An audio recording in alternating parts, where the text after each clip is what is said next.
वज़ीर-ए-आज़म शहबाज शरीफ का पेट्रोलियम मसनूआत की कीमतें ना बढ़ाने का फैसला। कहा आम आदमी पर बोझ कम करने के लिए पेट्रोलियम मसनूआत की कीमतों में इजाफा नहीं कर रहे। वादे के मुताबिक मुश्किल हालात में आवाम तक रिलीफ पहुँचाएंगे। बर वक्त पॉलिसी साजी और माली नज़्म व ज़ब्त से सूरत हाल से निपटने की कोशिश जारी है।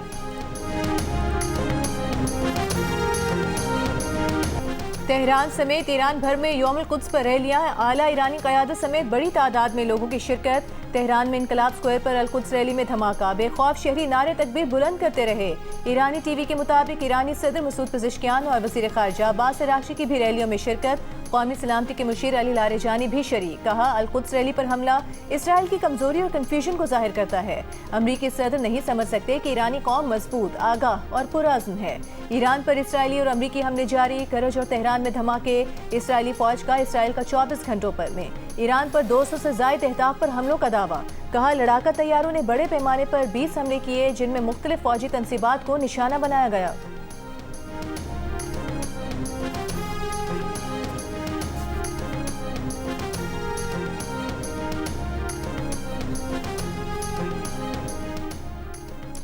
अमरीकी वज़ीर जंग ने ईरान पर मज़ीद सख्त हमलों की धमकी दे दी। ईरान का दिफाई निज़ाम ख़त्म होने और रहनुमाओं के अंडरग्राउंड जाने का भी दावा कर दिया। कहा आज सबसे सख्त हमले होंगे। आपनाए हुर्मुज़ में जो कुछ हो रहा है उस पर दुनिया को परेशान होने की ज़रूरत नहीं। अमरीकी सेंटकॉम का दावा है कि ईरान में 6000 अहदाफ को निशाना बनाया गया। 60 बहरी जहाज़ और बारूदी सुरंग बिछाने वाली 30 कश्तियाँ तबाह कर चुके हैं। Chairman joint chief of staff general Duncan ने कहा आज जंग का 14वां दिन है। आज का दिन बहुत भारी होगा। G7 ममालिक का अमरीकी सदर डोनाल्ड ट्रंप से ईरान जंग फौरी खत्म करने का मुतालबा। आबनाए हुर्मुज़ को महफूज बनाने पर जोर। सदर ट्रंप ने ईरान की जानिब से जल्द हथियार डालने का दावा किया। अमरीकी मीडिया के मुताबिक सदर ट्रंप ने G7 रहनुमाओं के इजलास में कहा कि ईरान हथियार डालने के करीब है। ईरान के पास अब कोई ऐसा आला ओहदेदार बाकी नहीं रहा जो हथियार डालने का ऐलान कर सके। हमें ये काम मुकम्मल करना होगा ताकि 5 साल बाद ईरान के साथ दोबारा जंग ना हो। आबनाए हुर्मुज़ की सूरत हाल बेहतर हो रही है। कमर्शियल जहाज़ों को ऑपरेशन शुरू करने चाहिए।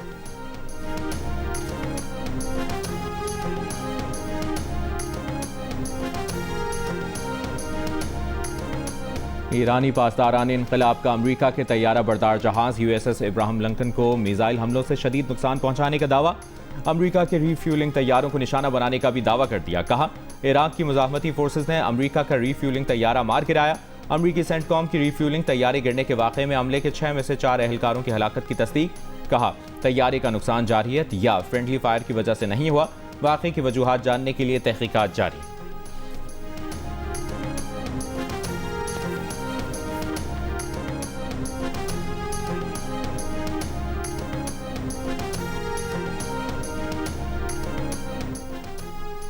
दुबई, ओमान, इराक समेत दीगर खलीजी ममालिक पर ड्रोन और मिसाइल हमले। इमाराती हुकाम की दुबई में दिफाई कार्रवाई के नतीजे में मलबा गिरने से इमारत को नुकसान पहुंचने की तस्दीक। ओमान में ड्रोन का मलबा गिरने से 2 अफराद गैर मुल्की जाम बहक हो गए।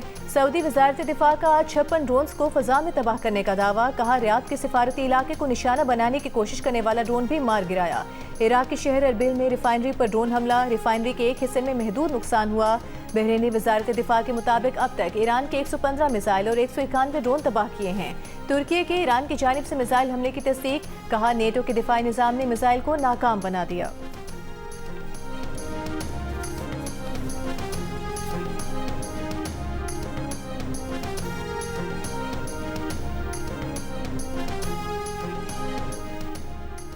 अमरीकी कंपनी प्लानट लैब्स ने सैटेलाइट तस्वीर 2 हफ्ते के डिले पर डाल दी। कहा मशरिक़ वस्ता की मुतनाज़ सूरत हाल में यह फैसला आम लोगों की सिक्योरिटी के लिए किया है ताकि फरीकैन लाइव तस्वीर से सिविलियन को निशाना ना बना सकें। सैटेलाइट तस्वीर उमूमन लाइव ही जारी होती हैं। प्लानट लैब्स के मशरिक़ वस्ता की तस्वीर को 2 हफ्ते ताख़ीर से जारी करने के फैसले ने सवालात खड़े कर दिए। अमरीकी नाक़दीन के मुताबिक ये फैसला अमरीकी दबाव पर किया गया है ताकि बहरीन, कतर और दीगर अरब ममालिक में इसके फौजी अड्डों पर हुई तबाही को कवर किया जा सके। अमरीकी हुकूमत प्लानट लैब्स के मुताबिक ग्राहकों में से एक है।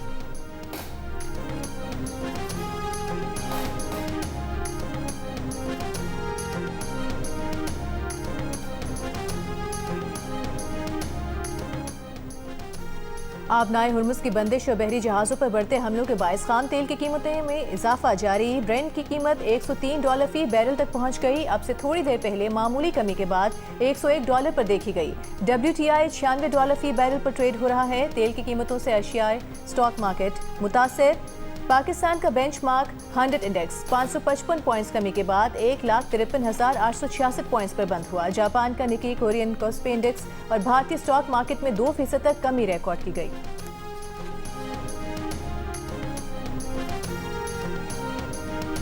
आबनाए हुर्मुज़ बंदर से रूसी तेल की मांग बढ़ गई। रूस रोज $150 मिलियन का तेल दुनिया को फरोख्त करने लगा। अमेरिका ने जंगी सूरत हाल और आबनाए हुर्मुज़ की बंदर से तेल की कीमतों पर पड़ने वाला दबाव कंट्रोल करने के लिए रूसी तेल की फरोख्त पर आयद पाबंदी आर्जी तौर पर उठा ली है।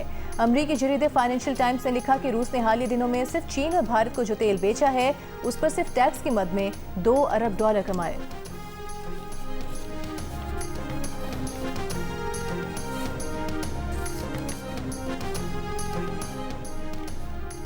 लबनान पर इसराइल के नए हमले। जनूब लबनान में बमबारी से कम 10 अफराद शहीद, मुताद्दिद जख्मी।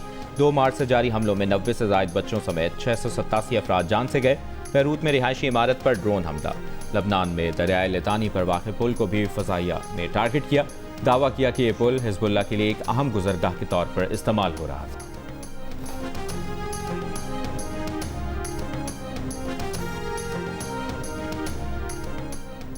पाकिस्तान खित्ते में अमन के मुश्तरका मकसद के हुसूल के लिए कोशिश जारी रखेगा। वज़ीर आज़म शहबाज शरीफ का सऊदी अरब के साथ मुकम्मल यकजहती का इजहार।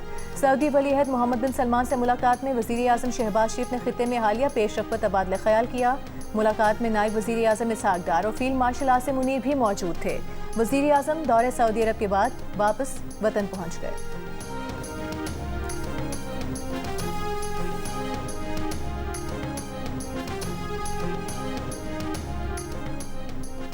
निहाल हाशमी ने गवर्नर सिंध के ओहदे का हलफ उठा लिया। Chief justice Sindh high court justice Zafar Ahmed Rajput ने निहाल हाशमी से गवर्नर के ओहदे का हलफ लिया। तकरीब से पहले नामजद गवर्नर निहाल हाशमी ने वज़ीर आला सिंध मुराद अली शाह से मुलाकात की। अफगानिस्तान के बिला इश्तियाल कार्रवाइयों के जवाब में पाक फौज का ऑपरेशन गज़ब हक जारी। सिक्योरिटी ज़राए के मुताबिक शिमाली वज़ीरिस्तान के करीब सदर गांव में दहशत गर्दों की कोशिश को नाकाम बना दिया गया। 12 और 13 मार्च की दरमियानी शब पाक फौज ने कार्रवाई में अफगान तालिबान और फितना खवारिज के 4 दहशतगर्द ठिकानों और फौजी तनसीबात को निशाना बनाया। कंधार में तरावो दहशतगर्द कैंप्स को तबाह कर दिया। पक्तिया में शेर नाव दहशतगर्द कैंप को निशाना बनाया। काबुल में 313 कोर के इंफ्रास्ट्रक्चर को तबाह कर दिया गया। फजाई कार्रवाई में एयरफील्ड की ऑयल स्टोरेज साइट, मुनिका लॉजिस्टिक इंफ्रास्ट्रक्चर तबाह।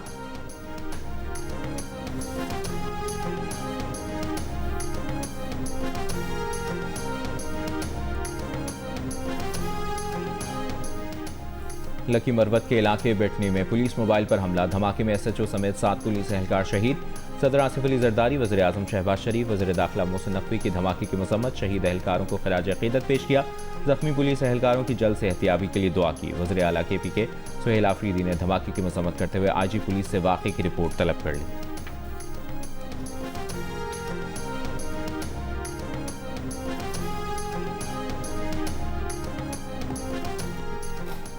मुल्क के मुख्तलिफ शहरों में यौमुल कुद्स के मौके पर फ़लस्तीनियों से इज़हार यकजहती के लिए रैलियाँ, लोगों की बड़ी तादाद में शिरकत। शुरका के अमरीका और इसराइल के खिलाफ नारे। गिलगित बल्तिस्तान में भी यौमुल कुद्स की रैलियाँ निकाली गईं। फ़लस्तीन और ईरान के साथ यकजहती का इज़हार किया गया।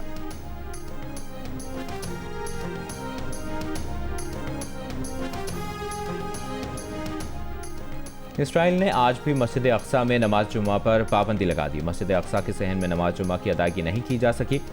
इसराइली हुक्काम ने मस्जिद अक्सा के अहाते में दाखिले पर यह कहकर पाबंदी लगाई कि इसका मकसद ईरानी हमलों से बचना है। और फिल्म और TV के नामवर अदाकार और सदाकार शुजात हाशमी इंतकाल कर गए। वो कुछ अरसे से अलील थे। ड्रामा सीरियल वारिस में मौलादात के किरदार ने शुजात हाशमी को मकबूल बनाया।